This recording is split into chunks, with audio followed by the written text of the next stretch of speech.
أشهد أن لا إله إلا الله وحده لا شريك له وأشهد أن محمدا عبده ورسوله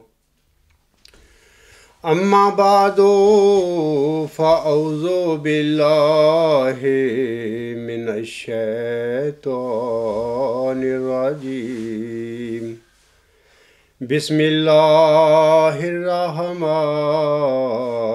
الرحيم الحمد لله رب العالمين الرحمن الرحيم مالك يوم الدين إياك نعبد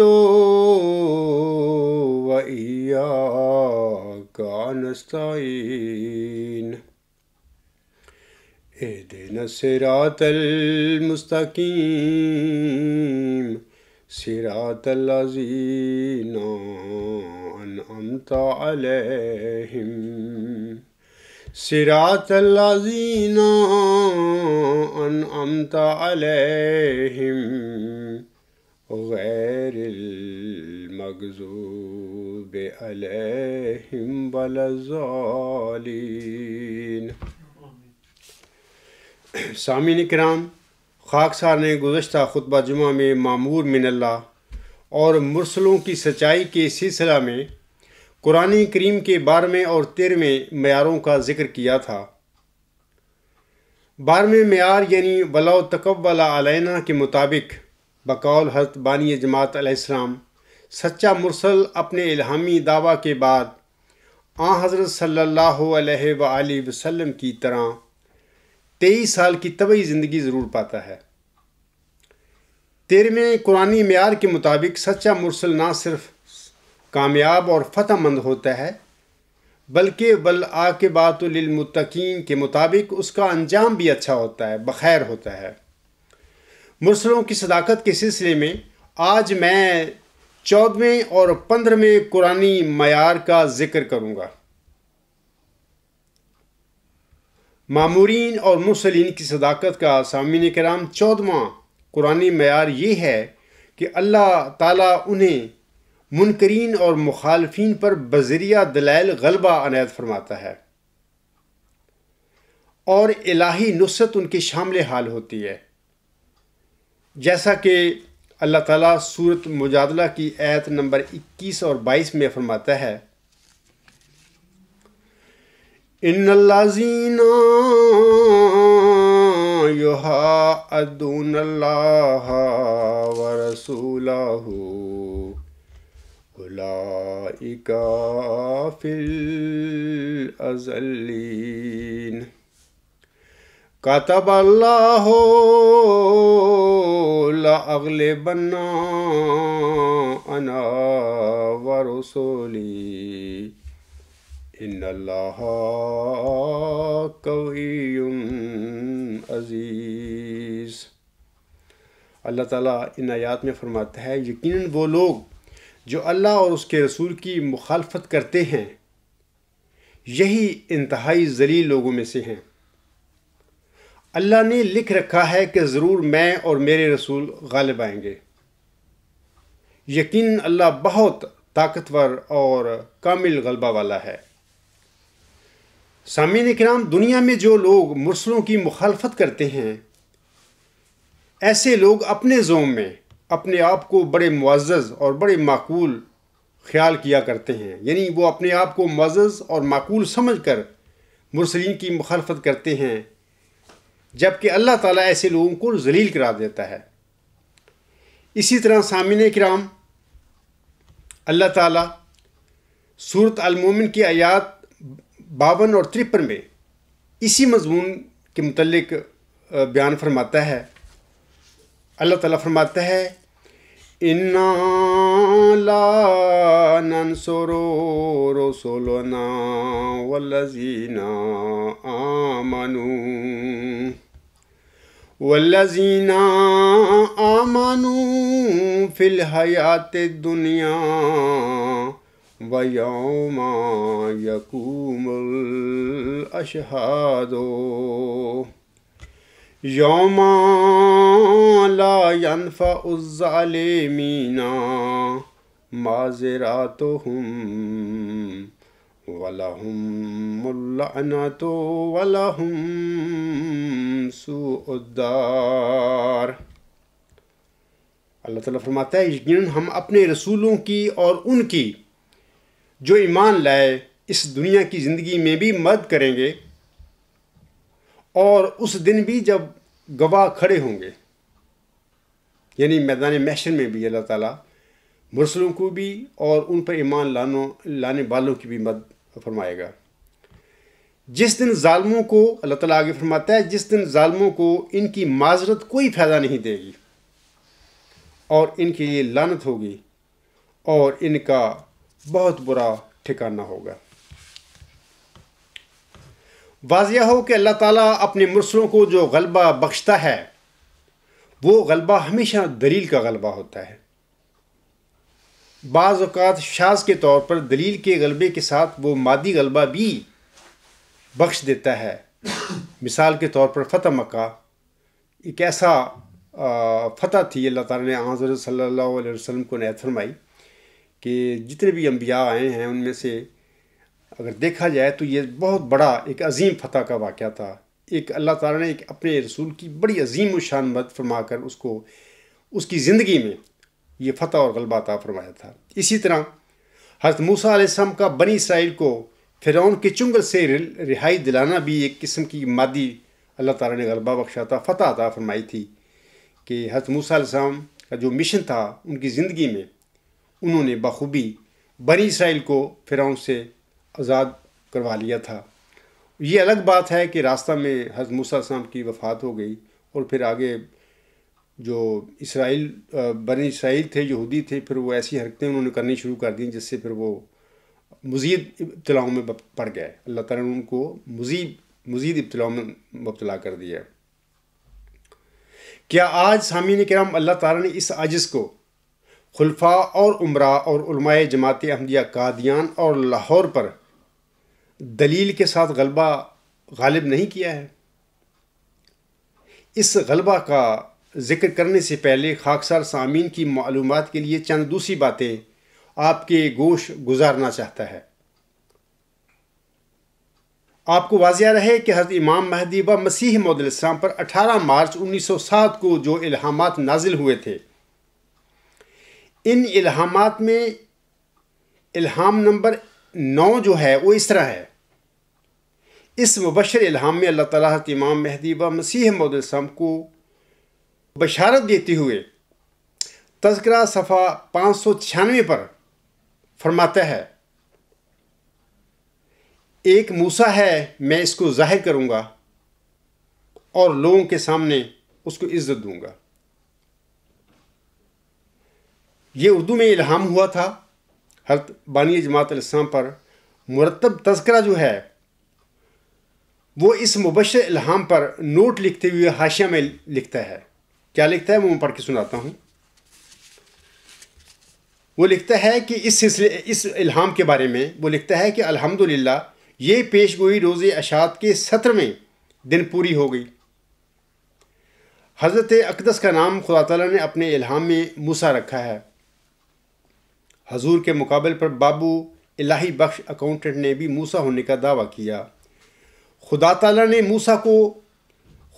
نے حضور کو فرمایا کہ موسیٰ تو ہی ہے اور کوئی موسیٰ نہیں۔ چنانچہ اپریل 1907 کے پہلے ہفتہ میں بروز اتوار بابو الہی بخش طاعون سے ہلاک ہو گیا۔ الہام نمبر 10 کے قبل از وقت بتانے سے اس کی ذلت اور نمایاں ہو جاتی ہے، واللہ عالم بالصواب۔ وہ نیچے بدر جلد 6 نمبر 15 برقع 11 اپریل 1907 صفحہ 5 کا حوالہ دیتے ہیں۔ تو سامعین کرام، مرتب صاحب جو ہیں تذکرہ کے، حضور صاحب کے مبشر الہام کی عجیب و غریب تشریح کرتے ہوئے اس مبشر الہام کو حضور اسلام پر ہی چسپاں کر رہے ہیں اپنے نوٹ میں، حالانکہ اللہ تعالیٰ کو بھی اس بات کا علم تھا اور ملہم بھی جانتا تھا کہ اللہ تعالیٰ نے اپنے کلام میں، اپنی وحی میں اسے موسیٰ قرار دیا ہوا ہے یا فرمایا ہوا ہے۔ جیسا کہ یہ حقیقت حضور اسلام کے دیگر الہامات سے واضح ہو جاتی ہے۔ جب ہم تذکرہ پڑھتے ہیں نا تو کئی جگہ پر اللہ تعالیٰ حضرت امام مہدی و مسیح موعود السلام کو موسیٰ بھی قرار دیتا ہے، ابراہیم بھی قرار دیتا ہے اور بہت سارے نبیوں کے نام دیتا ہے۔ جیسا کہ حضور اسلام اپنے ایک منظوم شعر میں فرماتے ہیں، منظوم کلام میں فرماتے ہیں، میں کبھی آدم کبھی موسیٰ کبھی یعقوب ہوں، نیز ابراہیم ہوں، نسلیں ہیں میری بے شمار۔ لہٰذا آپ علیہ السلام کو آپ کے مذکورہ الہام میں کسی اور موسیٰ کی بشارت دی جا رہی تھی۔ سامعین کرام، یہ بات ہے اصل۔ حضور علیہ السلام بذات خود اس الہام کے مصداق نہیں تھے، کیونکہ آپ علیہ السلام کو تو بتایا جا رہا تھا، بیان کیا جا رہا تھا آپ کے آگے کہ ایک موسیٰ ہے، میں اس کو ظاہر کروں گا اور لوگوں کے سامنے اس کو عزت دوں گا۔ آپ کو مخاطب کر کے اللہ فرما رہا تھا۔ تو یہ جو موسیٰ تھا یہ کوئی اور ہے، یہ آپ بذات خود نہیں تھے، جیسا کہ مرتب تذکرہ صاحب لکھ رہے ہیں۔ اللہ تعالیٰ کی ملہم کو اس الہام میں بتانے کی غرض و غایت کچھ اور تھی کہ اللہ تعالیٰ فرماتا ہے اس الہام میں کہ آئندہ زمانے میں اللہ تعالیٰ کسی موسیٰ کو ظاہر کرے گا اور اسے لوگوں میں عزت بخشے گا۔ سامعین کرام، فارسی کا ایک محاورہ ہے، ہر فرعون را موسیٰ و ہر نمرود را پشا، یعنی ہر فرعون کے لیے موسیٰ اور ہر نمرود کے لیے مچھر ہوتا ہے۔ اگر اللہ تعالیٰ نے حضرت امام مہدی و مسیح موعود السلام کو آپ کے بعد ایک موسیٰ کی خبر دی تھی تو اس کا مطلب یہ ہے کہ مذکورہ محاورہ کے مطابق آپ علیہ السلام کے بعد کوئی بطور فرعون بھی ظاہر ہونے والا تھا، کیونکہ آپ کو ایک موسیٰ کی آپ کے بعد خبر دیے جانے کا مطلب ڈیفینیٹلی یہی تھا کہ آپ حضور اسلام کے بعد کوئی انسان بطور فرعون بھی ظاہر ہونے والا تھا۔ ہر فرعون را موسیٰ کے مطابق اسی جو اس فرعون کا کلام کما کرنے والا انسان تھا جس کو اللہ تعالیٰ نے پھر موسیٰ کہا ہے، تبھی اس کی حضرت امام مہدی و مسیح موعود السلام کی خبر دی گئی تھی۔ خاکسار افراد جماعت کو یہ بھی بتانا چاہتا ہے کہ اللہ تعالیٰ نے چونکہ حضرت بانی جماعت علیہ السلام کو آپ کے الہامات میں یعقوب بھی قرار دیا تھا، لہٰذا اس حوالے سے آپ کی جماعت بنی اسرائیل کی قائم مقام ہے، یعنی جماعت احمدیہ ایک لحاظ سے بنی اسرائیل ہے، چونکہ بانی جماعت یعقوب علیہ السلام تھے آخری زمانے کے۔ جیسا کہ آپ علیہ السلام 5 اپریل 1905 کے الہام کے سلسلہ میں تذکرہ صفحہ 448 اور 449 پر فرماتے ہیں،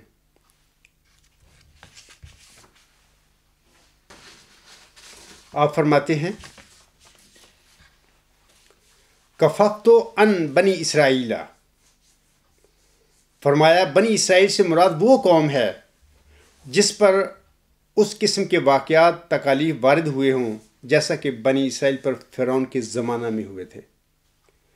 اس سے معلوم ہوتا ہے کہ ہماری جماعت بنی اسرائیل سے مشابہ ہے۔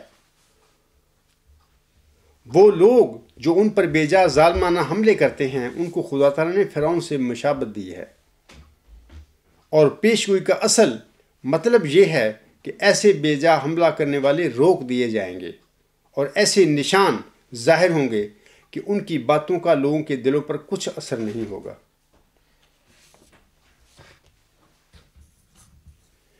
یہ بات قطعی طور پر ثابت اور واضح ہو گئی سامعین کرام کہ حضرت امام مہدی و مسیح موعود السلام بذات خود موسیٰ تھے۔ آپ علیہ السلام کو آپ کے بعد آپ کی غلامی میں ظاہر ہونے والے ایک موسیٰ کی بھی خبر دی گئی تھی جس کا ابھی میں ذکر کر چکا ہوں۔ اسی طرح اللہ تعالیٰ نے آپ علیہ السلام کو یعنی حضرت بانی جماعت علیہ السلام کو الہاماً فرمایا تھا کہ آپ کی جماعت آپ کے لیے بنی اسرائیل کی قائم مقام ہے، خود بانی جماعت اسلام نے، ابھی میں نے ان کے الفاظ پڑھے ہیں، فرمایا ہے کہ جماعت احمدیہ بنی اسرائیل سے مشابہ ہے۔ سامعین کرام کو یہ بھی واضح رہے کہ حضرت موسیٰ علیہ السلام کا عظیم کام بنی اسرائیل کی فرعون سے رستگاری تھا۔ بہت بڑا کام جو اللہ تعالیٰ نے سپرد کیا تھا حضرت موسیٰ علیہ السلام کے ذمہ، وہ یہ تھا کہ بنی اسرائیل کو فرعون کے چنگل سے نجات دلوائے۔ اس مناسبت سے اگر دیکھا جائے تو حضور صاحب کو جس ذکی غلام کی بشارت دی گئی تھی، آپ کی جماعت جو کہ بنی اسرائیل سے مشابہ ہے، اس جماعت کو کسی فرعونی پنجہ سے رستگاری دلانے کے لیے اسی موعود ذکی غلام کو اللہ تعالیٰ نے موسیٰ فرمایا ہوا ہے۔ ہمیں قرآن کریم سے پتہ ملتا ہے کہ فرعون ایک ظالم، جھوٹا اور ایک متکبر حکمران تھا۔ اسے نہ صرف خدا ہونے کا دعویٰ تھا، بلکہ اس نے جبری طور پر بنی اسرائیل کو اپنا غلام بھی بنایا ہوا تھا۔ بنی اسرائیل اس کی حکمرانی میں ایک قید کی زندگی گزار رہے تھے۔ اللہ تعالیٰ نے حضرت موسیٰ علیہ السلام کو اپنا رسول چن کر اسے بنی اسرائیل کی رستگاری کے لیے فرعون مصر کی طرف بھیجا تھا۔ قرآن کریم میں کئی صورتوں میں اس واقعہ کا ذکر ملتا ہے۔ جب اللہ تعالیٰ کے حکم پر حضرت موسیٰ علیہ السلام بنی اسرائیل کی رہائی کے لیے فرعون کے پاس گئے، تو قرآن کریم سے یہ بھی ثابت ہے کہ اللہ تعالیٰ نے حضرت موسیٰ اور حضرت ہارون علیہ السلام کو فرمایا تھا کہ وہ فرعون سے نرم زبان میں گفتگو کریں، شاید وہ سمجھ جائے، جیسا کہ اللہ تعالیٰ سورۃ طٰہٰ کی آیات 44 تا 47 میں فرماتا ہے، اذهبا إلى فرعون إنه طغى فقولا له قولا لينا لعله يتذكر أو يخشى قال ربنا إننا نخاف أن يفرط علينا أو يطغى قال لا تخافا إنني معكما اسمع وارى۔ ان آیات میں اللہ تعالیٰ فرماتا ہے تم دونوں فرعون کی طرف جاؤ، یعنی حضرت موسیٰ علیہ السلام اور حضرت ہارون علیہ السلام کو اللہ تعالیٰ فرماتا ہے تم دونوں فرعون کی طرف جاؤ، یقیناً اس نے سرکشی اختیار کر رکھی ہے، بس اس سے نرم بات کہو، ہو سکتا ہے وہ نصیحت پکڑے یا ڈر جائے۔ ان دونوں نے کہا، یعنی حضرت موسیٰ علیہ السلام اور حضرت ہارون علیہ السلام نے اللہ تعالیٰ سے التجا کی کہ اے ہمارے رب، یقیناً ہم ڈرتے ہیں کہ کہیں وہ ہم پر زیادتی نہ کرے۔ اللہ تعالیٰ نے فرمایا، یعنی اس نے کہا کہ تم ڈرو نہیں، یقیناً میں تم دونوں کے ساتھ ہوں، سنتا ہوں اور دیکھتا ہوں۔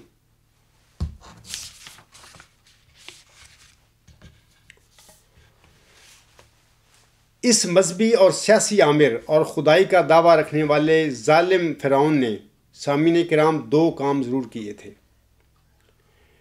نمبر 1، فرعون نے انفرادی رنگ میں بھی حضرت موسیٰ علیہ السلام کے ساتھ بذریعہ دلائل بحث و مباحثہ کیا تھا، اور ثانیاً اپنے جادوگروں یعنی اپنے علماء کے ذریعے بھی حضرت موسیٰ علیہ السلام کے ساتھ علمی مقابلہ کیا گیا تھا۔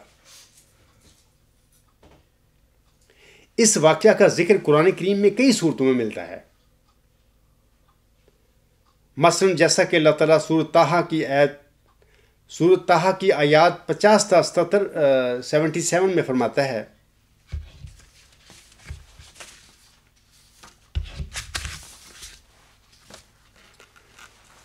میں ان آیات کا ترجمہ پڑھ دیتا ہوں، کیونکہ اگر میں آیات پڑھوں گا ساری، کافی آیات ہیں تو وقت کافی خرچ ہو جائے گا۔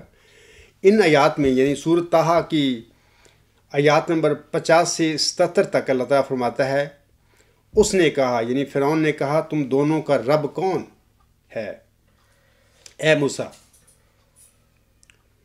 حضرت موسیٰ علیہ السلام نے کہا، ہمارا رب وہ ہے جس نے ہر چیز کو اس کی خلقت عطا کی، پھر ہدایت کی راہ پر ڈال دیا۔ فرعون نے کہا، پھر پہلی قوموں کا کیا حال ہوا؟ حضرت موسیٰ علیہ السلام نے جواب دیا کہ ان کا علم میرے رب کے پاس ایک کتاب میں ہے، میرا رب نہ بھٹکتا ہے نہ بھولتا ہے۔ وہ جس نے تمہارے لیے زمین کو بچھونا بنایا اور تمہاری خاطر اس نے کئی راستے جاری کیے، اور اس نے آسمان سے پانی اتارا، پھر ہم نے اس سے کئی ایک جوڑے نباتات کی مختلف قسموں سے پیدا کیے، کھاؤ اور اپنے مویشیوں کو چراؤ۔ اس میں یقیناً صاحب عقل لوگوں کے لیے کئی بڑے نشانات ہیں۔ اسی سے ہم نے تمہیں پیدا کیا ہے اور اسی میں ہم تمہیں لوٹا دیں گے، اور اسی سے تمہیں ہم دوسری مرتبہ نکالیں گے۔ آگے اللہ تعالیٰ فرماتا ہے، وَلَقَدْ آرَيْنَاهُ آیَاتِنَا كُلَّهَا فَكَذَّبَ وَأَبَى، اور یقیناً ہم نے اسے اپنے تمام نشانات دکھائے یعنی فرعون کو، مگر اس نے جھٹلا دیا اور انکار کیا۔ فرعون نے کہا، کیا تو ہمارے پاس آیا ہے کہ ہمیں ہمارے وطن سے اپنے جادو کے ذریعہ باہر نکال دے اے موسیٰ؟ پس ہم ضرور تیرے سامنے ایک ایسا ہی جادو لائیں گے، پس تو اپنے اور ہمارے درمیان وعدے کا دن اور جگہ مقرر کر، جس کی نہ ہم خلاف ورزی کریں گے نہ تو، یہ دونوں کے لیے برابر کا مقام ہوگا۔ حضرت موسیٰ علیہ السلام نے کہا، تمہارے لیے مقررہ دن تہوار کا دن ہے، اور یوں ہو کہ لوگوں کو کچھ دن چڑھے اکٹھا کیا جائے۔ پس فرعون منہ موڑ کر چلا گیا، پھر اس نے اپنا منصوبہ مکمل کیا، پھر دوبارہ آیا۔ موسیٰ علیہ السلام نے ان سے کہا، وائے افسوس تم پر، اللہ پر جھوٹ نہ گھڑو، ورنہ وہ تمہیں عذاب سے تہس نہس کر دے گا، اور یقیناً وہ نامراد ہو جاتا ہے جو افطرا کرتا ہے۔ پس وہ یعنی فرعون اور اس کے جادوگر اپنے معاملہ میں ایک دوسرے سے جھگڑتے رہے اور چھپ چھپ کر پوشیدہ مشورے کرتے رہے۔ انہوں نے کہا، یقیناً یہ دونوں تو محض جادوگر ہیں جو چاہتے ہیں کہ تمہیں اپنے جادو کے ذریعہ تمہارے وطن سے نکال دیں اور تمہارے مثالی طور پر طریق کو یعنی مذہب کو نابود کر دیں۔ پس اپنی تدبیروں کو مجتمع کر لو، پھر صف بصف چلے آؤ، اور یقیناً آج وہی کامیاب ہوگا جو بالا ہوگا۔ جادوگروں نے کہا، اے موسیٰ، کیا تو ڈالے گا یا پھر ہم پہلے ہوں جو اپنا جادو ڈالے؟ حضرت موسیٰ علیہ السلام نے کہا، بلکہ تم ہی ڈالو۔ پس اچانک ان کے جادو کی وجہ سے اسے خیال دلایا گیا کہ ان کی رسیاں اور ان کی سوٹیاں دوڑ رہی ہیں۔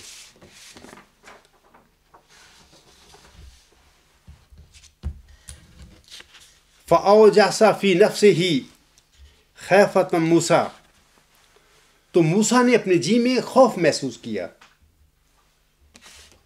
قُلْنَا لَا تَخَفْ إِنَّكَ أَنْتَ الْأَعْلَىٰ، ہم نے کہا یعنی اللہ تعالیٰ نے فرمایا، مت ڈر، یقیناً تو ہی غالب آنے والا ہے، اور جو تیرے داہنے ہاتھ میں ہے اسے پھینک دے، جو کچھ انہوں نے بنایا ہے یہ اس سے نگل جائے گا۔ انہوں نے جو بنایا ہے وہ محض ایک جادوگر کا شعبدہ ہے، اور جادوگر جس جہد سے بھی آئے کامیاب نہیں ہوا کرتے۔ پس تمام جادوگر سجدے کی حالت میں گرا دیے گئے۔ انہوں نے کہا، ہم ہارون اور موسیٰ کے رب پر ایمان لے آئے ہیں۔ فرعون نے کہا، کیا تم اس پر ایمان لے آئے پیشتر اس کے کہ میں تمہیں اجازت دیتا؟ یقیناً یہ تمہارا ہی سردار ہے جس نے تمہیں جادو سکھایا ہے۔ پس لازماً میں تمہارے ہاتھ اور تمہارے پاؤں مخالف سمتوں سے کاٹ دوں گا، اور ضرور تمہیں کھجور کے تنوں پر سولی چڑھاؤں گا، اور تم یقیناً جان لو گے کہ ہم میں سے کون عذاب دینے میں زیادہ سخت اور باقی رہنے والا ہے۔ انہوں نے کہا، یعنی وہ جو جادوگر تھے، جو مومن بن چکے تھے، ایمان لے آئے تھے، انہوں نے کہا، ہم ہرگز تجھے ان روشن نشانات پر ترجیح نہیں دیں گے جو ہم تک پہنچے ہیں، اور نہ ہی اس پر ترجیح دیں گے جس نے ہمیں پیدا کیا ہے۔ پس کر گزر جو تو کرنے والا ہے، تو محض اس دنیا کی زندگی کا فیصلہ کر سکتا ہے۔ یقیناً ہم اپنے رب پر ایمان لے آئے ہیں تاکہ وہ ہمیں ہماری خطائیں اور ہمارے جادو کے کام جن پر تو نے ہمیں مجبور کیا تھا بخش دے، اور اللہ بہتر اور سب سے بڑھ کر باقی رہنے والا ہے۔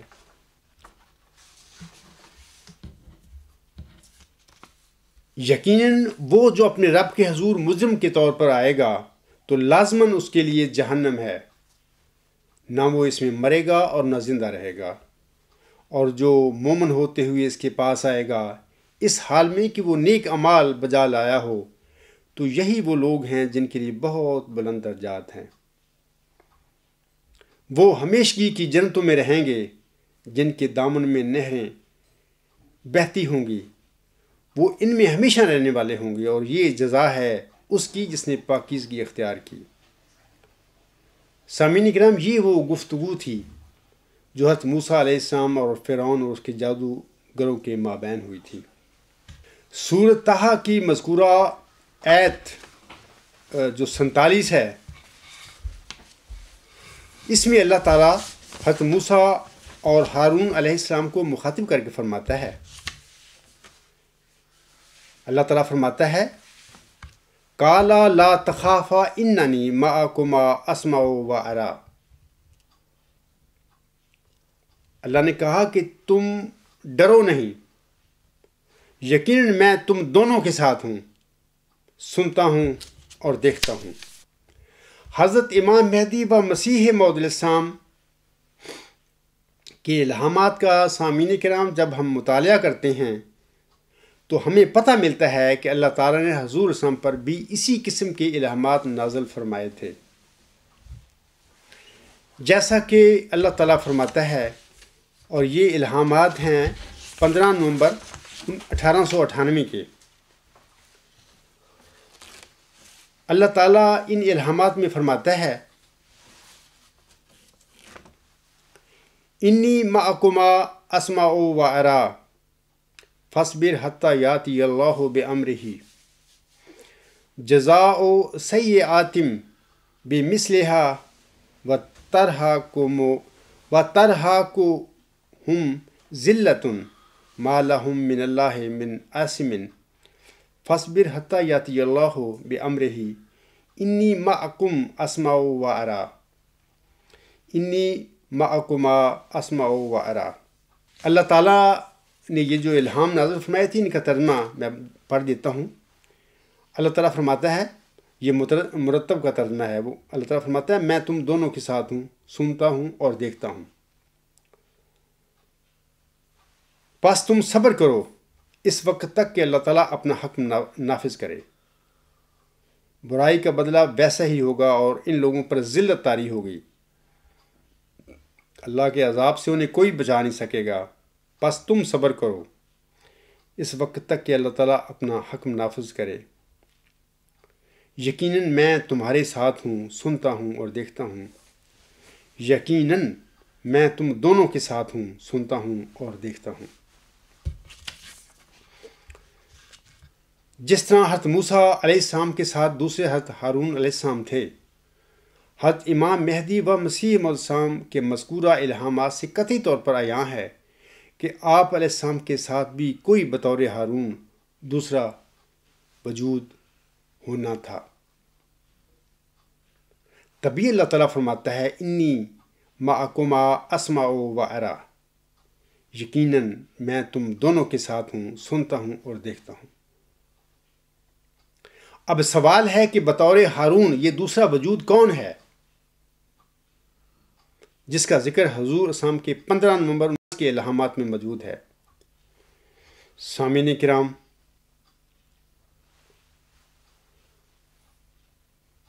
اگلے ہی دن یعنی 16 نومبر 1898 کے دن اللہ تعالیٰ نے آپ سب کو بطور ہارون اس دوسرے وجود کا نام تک بھی بتا دیا تھا، جیسا کہ اللہ تعالیٰ تذکرہ صفحہ نمبر 269 پر فرماتا ہے۔ اللہ تعالیٰ فرماتا ہے انی مع الغفار آتیک بغتۃ، اس کا ترجمہ یہ ہے میں غفار کے ساتھ ہوں، تیرے پاس اچانک آؤں گا۔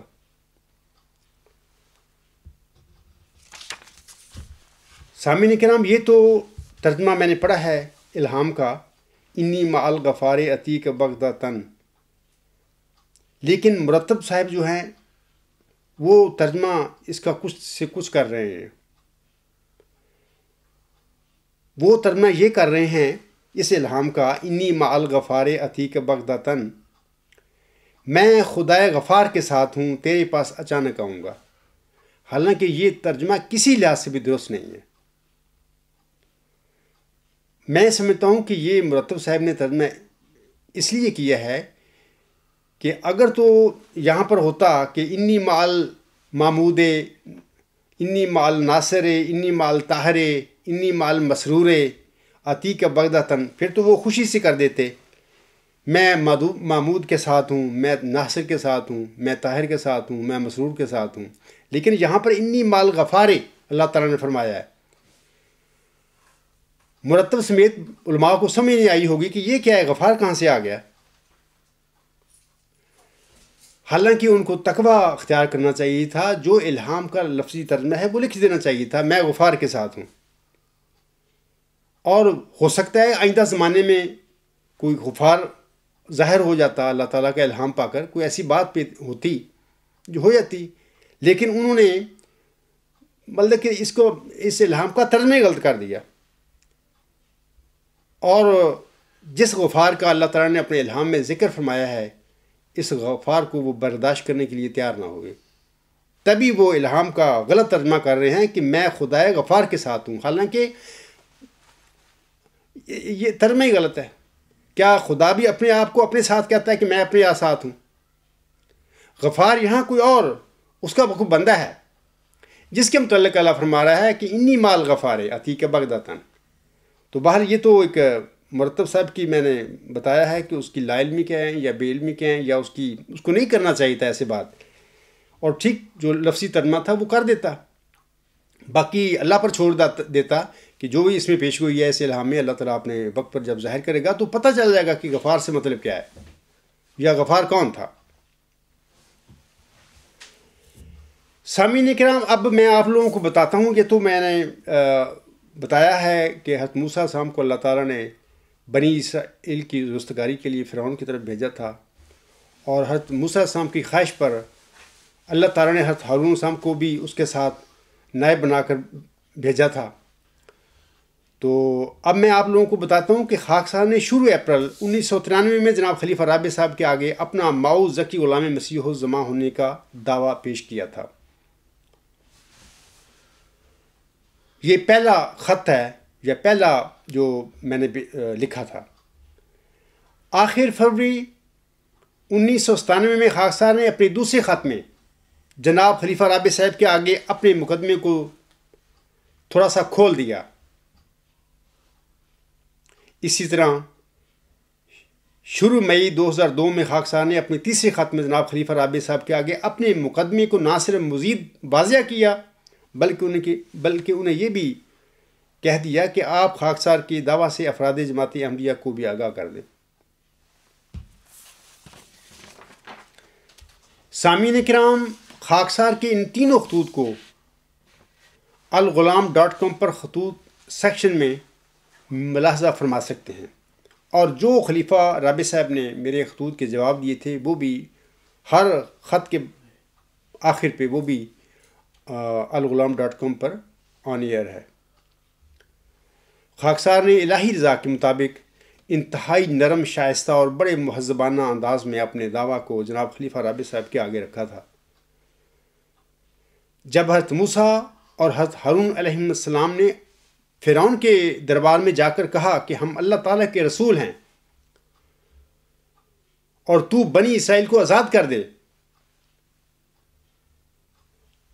قرآن کریم سے ثابت ہے، اور جیسا کہ پہلے اس کا ذکر بھی ہو چکا ہے، حضرت موسیٰ اور حضرت ہارون علیہ السلام کے اس سوال کے جواب میں فرعون نے ان دونوں سے خود بھی مدلل بات چیت کی تھی، جیسا کہ میں نے ابھی وہ سورۃ طٰہٰ کی آیت نمبر 50 سے آیت نمبر 77 تک پڑھی ہیں۔ وہاں پر قطعی طور پر ظاہر ہے کہ فرعون نے خود بھی حضرت موسیٰ علیہ السلام کے ساتھ سوال و جواب کیے تھے، پھر ناکام ہو گیا، پھر جادوگروں کو لایا، جادوگروں نے بھی حضرت موسیٰ علیہ السلام سے بات چیت کی، بلکہ مقابلہ کیا، اور پھر ناکام و نامراد ہو گئے۔ اب سوال پیدا ہوتا ہے سامعین کرام کہ خاکسار کے دعویٰ کے سلسلے میں جناب خلیفہ رابع صاحب کی کیا ذمہ داری تھی، اور کیا آپ نے اس ذمہ داری کو نبھایا؟ خلیفہ رابع پر فرض تھا اور یہ ان کی ذمہ داری تھی کہ اگر ان کی نظر میں خاکسار غلطی پر تھا تو بذریعہ دلائل میری غلطی کی نشاندہی اور وضاحت کرتے۔ اگر وہ خود یہ کام نہیں کر سکتے تھے تو وہ اس کام کے لیے علماء کا ایک پینل بنا سکتے تھے اس مسئلے کے حل کے لیے۔ خلیفہ رابع صاحب کو کم از کم فرعون کی طرز عمل کی تو پیروی کرنی چاہیے تھی، کیونکہ وہ تو جھوٹا ایک متکبر 3500 سال پہلے ایک فرعون ہو چکا ہے، جس کا حضرت موسیٰ علیہ السلام نے مقابلہ کیا، اور پھر موسیٰ علیہ السلام کو وہ پیچھا کرتے ہوئے اللہ تعالیٰ نے اس کو سمندر میں ڈبو دیا تھا۔ اس نے جو رویہ اختیار کیا تھا حضرت موسیٰ علیہ السلام کے آگے، کم از کم خلیفہ رابع صاحب کو چاہیے تھا کہ اس ظالم فرعون کے جو رویہ تھا اس کی تو پیروی کرتا، کم از کم میرے ساتھ بات چیت کرتا، دلیل کے ساتھ بات کرتا، اگر میں غلطی پر تھا مجھے سمجھاتا۔ فرعون ظالم تھا سامعین کرام، جابر تھا، وہ جو بھی تھا، لیکن اس میں اتنی شرافت اور انسانیت موجود تھی کہ اس نے کوئی مکر کرنے کی بجائے حضرت موسیٰ علیہ السلام سے سوال و جواب خود بھی کیے، اور اپنے جادوگروں کے ذریعہ سے بھی یہ کام کروایا۔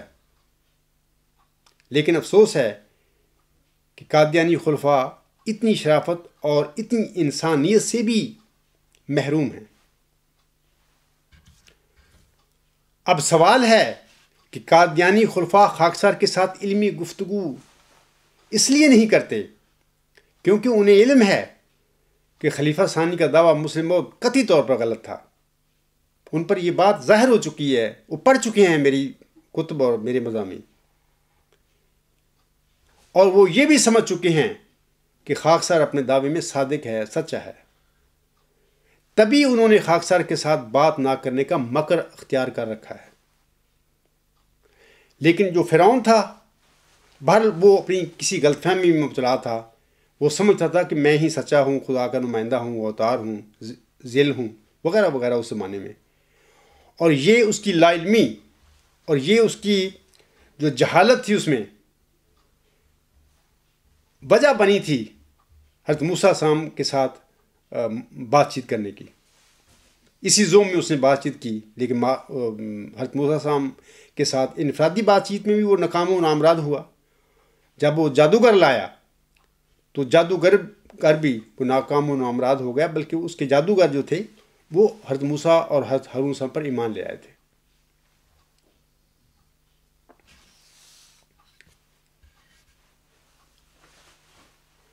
بھٹو صاحب سامعین کرام ایک غیر مذہبی شخص تھا۔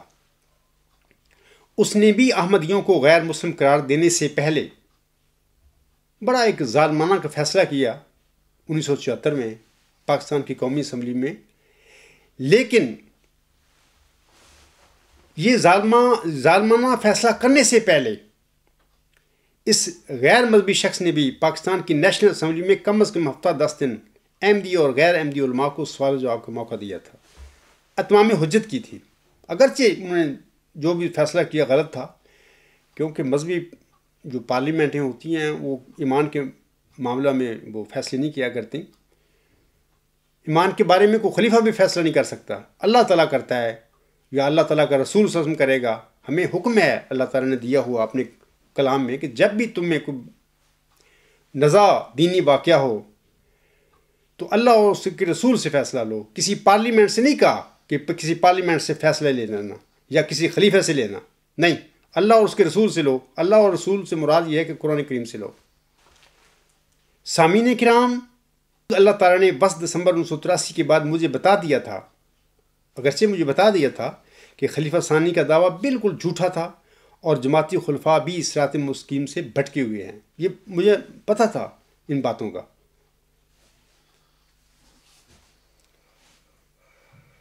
اس کے باوجود میں نے الہی حکم پر اور اس کی رہنمائی کے ساتھ بڑے نرم الفاظ میں جناب خلیفہ رابع صاحب کے آگے اپنا نقطہ نظر، اپنا دعویٰ معوضہ کی غلام مسیح الزماں رکھا تھا. سامعین جو ہیں وہ میرے خطوط پڑھ سکتے ہیں، میری کتابیں پڑھ سکتے ہیں کہ کس طریقے سے میں نے اے میرے آقا، اے میرے سید کے الفاظ استعمال کر کے ان کے آگے اپنا سچا دعویٰ رکھا تھا.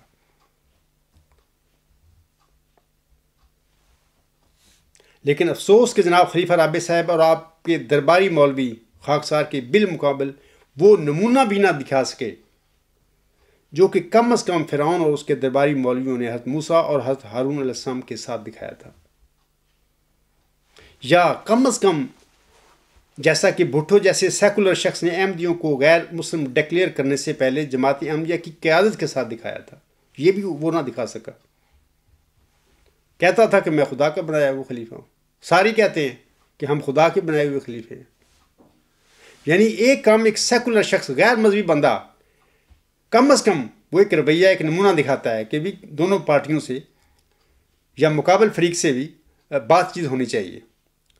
لیکن ان خدا کے بنائے ہوئے خلیفوں کو اتنا بھی شعور نہیں ہے کہ ان کو چاہیے کہ یہ تو ایک عام طریقہ ہے علمی بات کرنے کا کہ کم از کم مدلل رنگ میں بات چیت ہونی چاہیے، کیونکہ مسائل کا حل، جھگڑوں کا حل بات چیت سے بھی نکلتا ہے.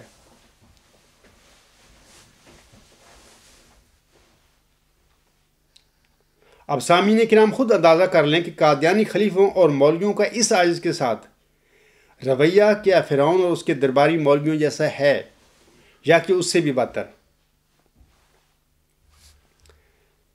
واضح رہے کہ قادیانی خلفاء کا یہ رویہ فرعون سے بھی یقیناً بدتر ہے.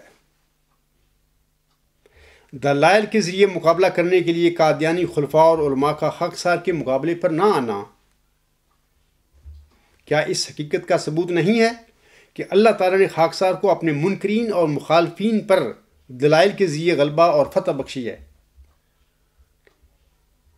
اگر خاکسار اپنے دعوی میں نعوذ باللہ جھوٹا ہوتا تو اللہ تعالیٰ کے فرمان کے مطابق اس عاجز کو دلیل کا غلبہ کبھی بھی نصیب نہیں ہو سکتا تھا.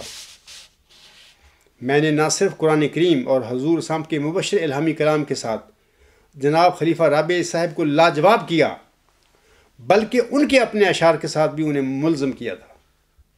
خلیفہ رابع صاحب کا اپنا ہی یہ شعر، یہ کہ یہ دعا ہی کا تھا موزہ کے عصا ساحروں کے مقابل بنا اژدہا، آج بھی دیکھنا مرد حق کی دعا سحر کی ناگنوں کو نگل جائے گی، خاکسار کے وجود میں مجسم بن کر ان کے آگے یہ شعر کھڑا ہو گیا تھا ان کی زندگی میں، اور اس پر ان کی زبان بند ہو گئی، خاموش ہو گئے وہ. اگر کسی احمدی کو میری دلیل کے اس غلبہ میں کوئی شک ہو تو وہ جب چاہے اور جہاں چاہے خاکسار اس کا شک دور کرنے کے لیے تیار ہے. افراد جماعت کو چاہیے کہ وہ دیکھیں کہ جن خلفاء اور علماء کا علمی لحاظ سے یہ حال ہو تو وہ حضرت امام مہدی و مسیح موسم کے جانشین اور نمائندہ کس طرح ہو سکتے ہیں.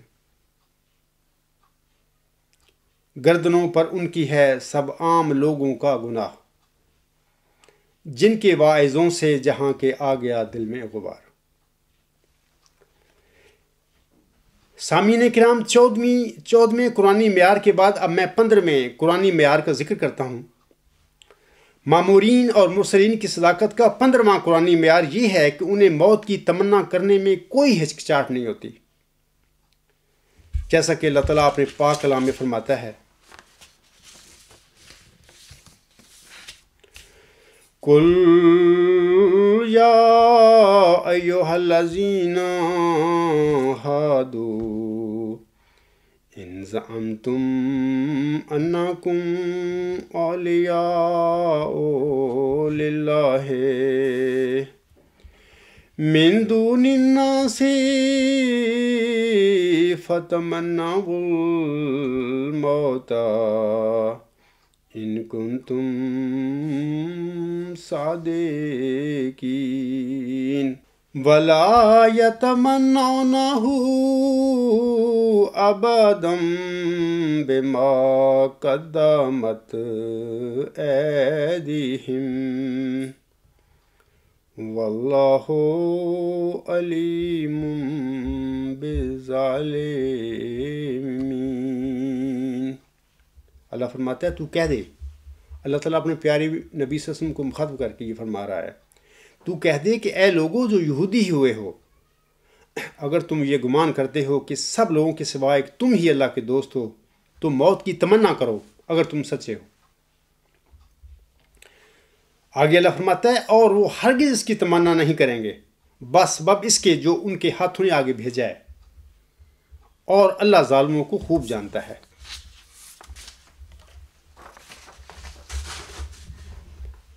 سورۃ الجمعہ کی مذکورہ آیات سے پتہ ملتا ہے کہ جھوٹے لوگ موت کی تمنا نہیں کیا کرتے، نہ کر سکتے ہیں، لیکن اگر جرت کر کے وہ تمنا کر بیٹھیں تو اللہ تعالیٰ جھوٹوں کو خود کیفر کردار تک پہنچا دیا کرتا ہے۔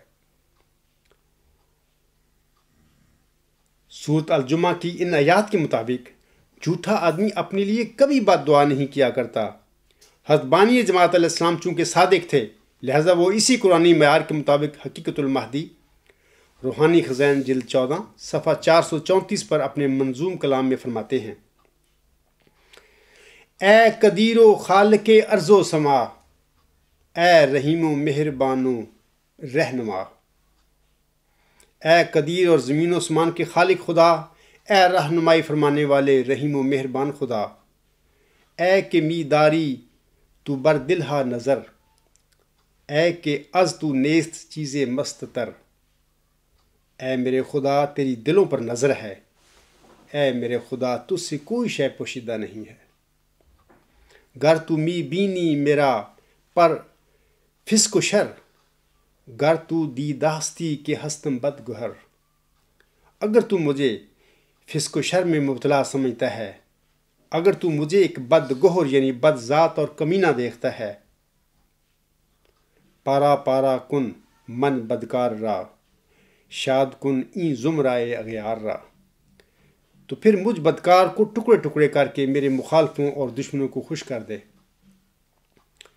بر دلے شاں ابر رحمت با ببار، ہر مراد شاں بفضل خود برار، میرے دشمنوں کے دلوں پر رحمت کی بارش برسا اور ان کی ہر مراد کو بھی پوری فرما دے۔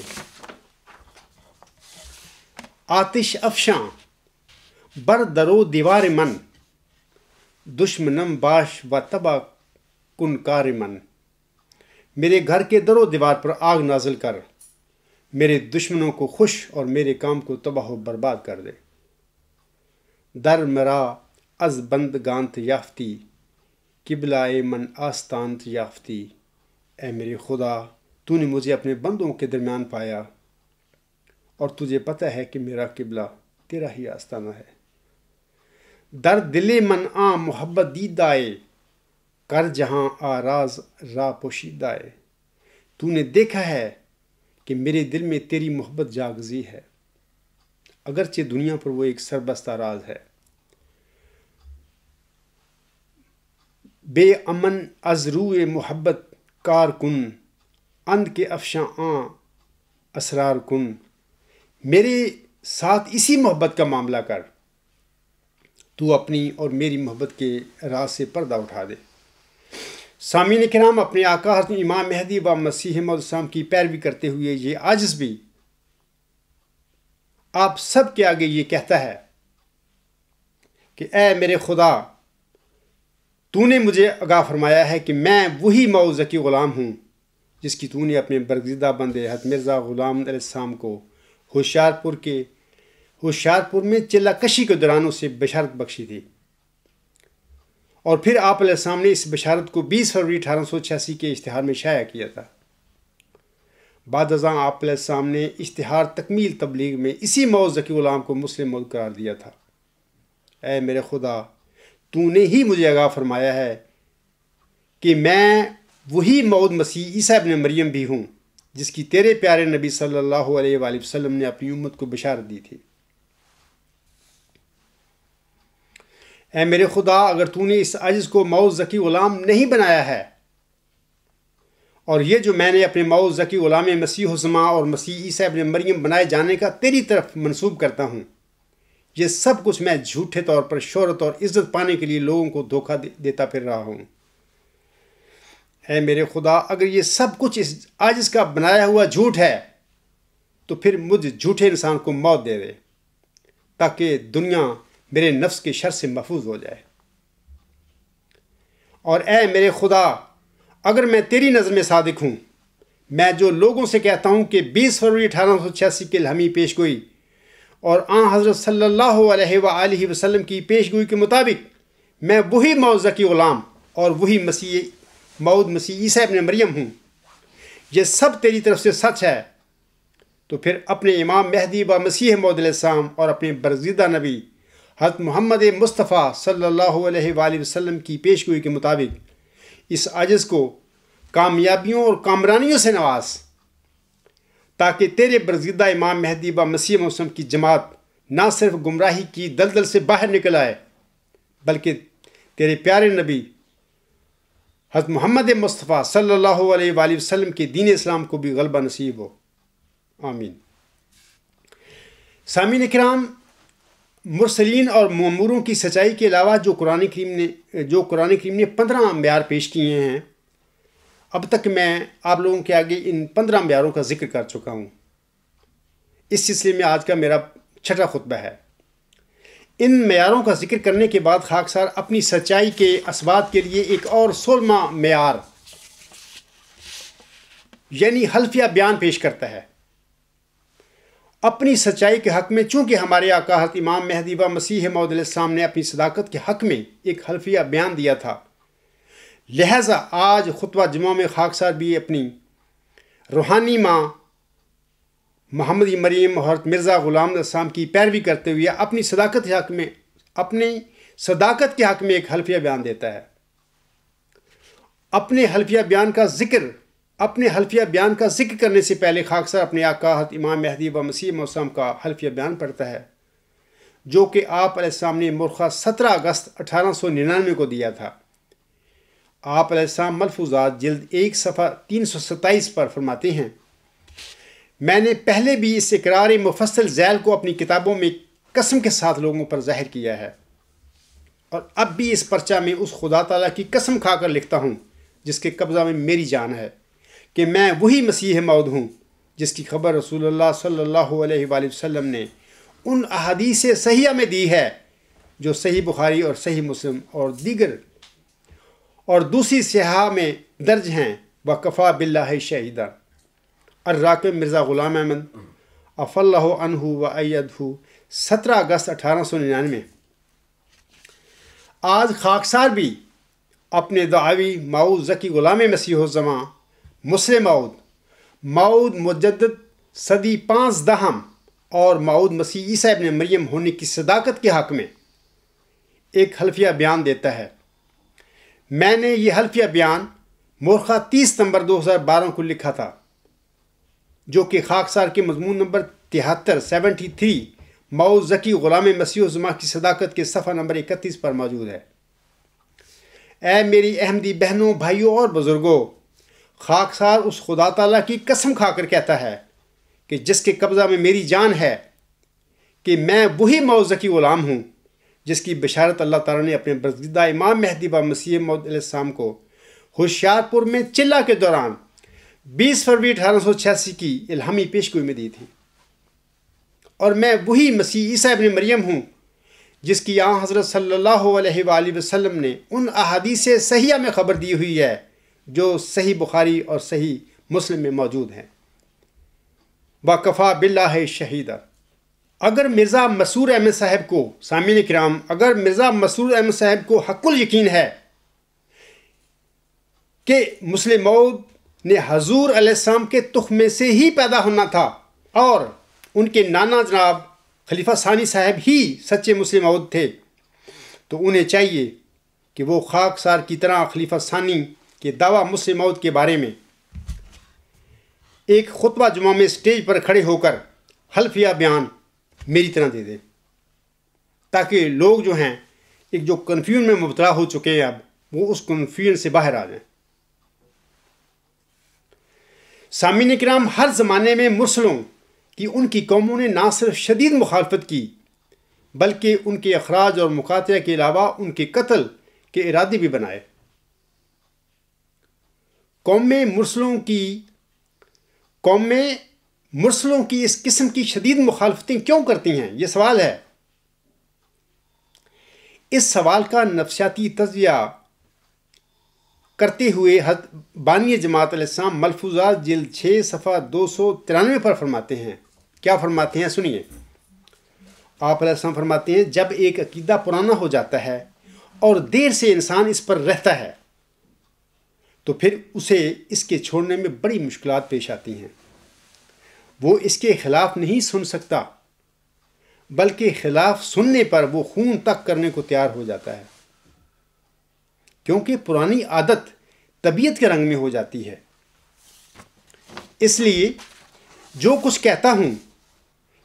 میں جو کچھ کہتا ہوں اس کی مخالفت کی ایک وجہ یہ بھی ہے کہ ایک جمے ہوئے خیال کو یہ لوگ چھوڑنا پسند نہیں کرتے۔ اے میرے احمدی بہنوں، بھائیوں اور بزرگوں، حضور سامنے یہ الفاظ حیات مسیح ابن مریم کے عقیدے کے سلسلہ میں ارشاد فرمائے تھے، حالانکہ اس عقیدہ کے بارے میں امت میں کبھی یوم حیات مسیح ابن مریم نہیں منایا گیا تھا۔ اب پیش گوئی مسلم موعود کی سلسلہ میں تو 71 دفعہ یوم مسلم موعود منا کر جناب خلیفہ ثانی صاحب کے جھوٹے دعویٰ مسلم موعود کو احمدیوں کے رگ و ریشہ میں داخل کر دیا گیا ہے۔ اب اس عقیدے کو قادیانی حضرات کیسے چھوڑیں؟ سامعین کرام، جو جھوٹے عقیدے برین واشنگ کر کے انسانوں کی عادات میں داخل کر دیے جاتے ہیں، ان سے چھٹکارا پانے کے لیے بھی حضور سامنے ایک حکیمانہ اصول اور طریقہ کار بیان فرمایا ہے۔ اس سلسلے میں حضور سام ملفوظات جلد 4 صفحہ 1 تا 2 پر فرماتے ہیں۔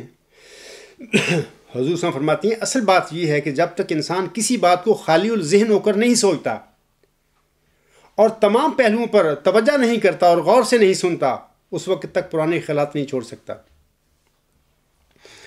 اس لیے جب آدمی کسی نئی بات کو سنے تو اسے یہ نہیں چاہیے کہ سنتے ہی اس کی مخالفت کے لیے تیار ہو جاوے، بلکہ اس کا فرض ہے کہ اس کے سارے پہلوؤں پر پورا فکر کرے اور انصاف اور دیانت اور سب سے بڑھ کر خدا تعالیٰ کے خوف کو مد نظر رکھ کر تنہائی میں اس پر سوچے۔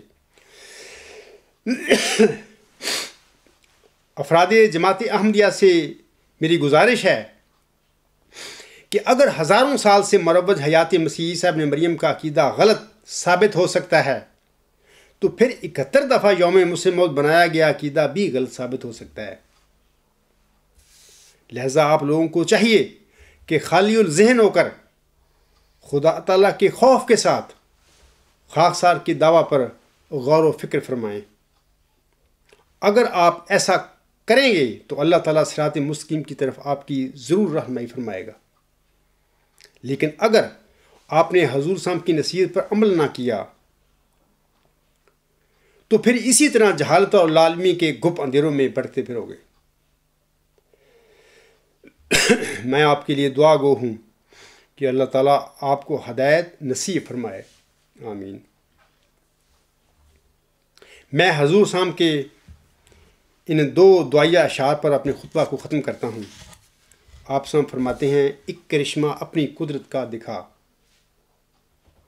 تجھ کو سب قدرت ہے اے رب الورا، حق پرستی کا مٹا جاتا ہے نام، ایک نشان دکھلا کہ ہو حجت تمام، وما علینا الا البلاغ وآخر دعوانا ان الحمد للہ رب العالمین۔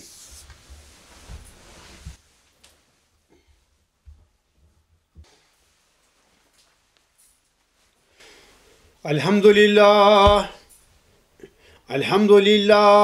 نحمدہ ونستعینہ ونستغفرہ ونؤمن بہ ونتوکل علیہ ونعوذ باللہ من شرور انفسنا ومن سیئات اعمالنا، من یہدہ اللہ فلا مضل لہ ومن یضللہ فلا ہادی لہ، ونشہد ان لا الہ الا اللہ ونشہد ان محمدا عبدہ ورسولہ۔